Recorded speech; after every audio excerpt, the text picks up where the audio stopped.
You come to a campus like this, it's for commuter students. Some people call it non-traditional, but it is top-notch education. You get from people who are experts in their field, who want to be here teaching it. The manner in which they teach is just next level.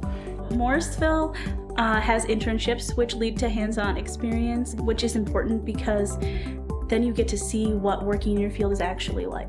When you have internships, it really helps you narrow down what you want to do with your degree.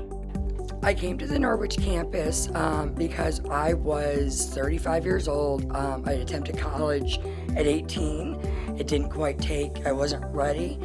I decided I wanted to become a human services major once I heard that was available, because I was able to help people in a way that I've always wanted to, but I would have the certifications behind me to go ahead and do that. With all these extra budding programs, we're really trying to make sure that in an area that is suffering, it's important to have as many advocates with degrees out there to actually make this problem alleviated. So I'm grateful to be a part of it.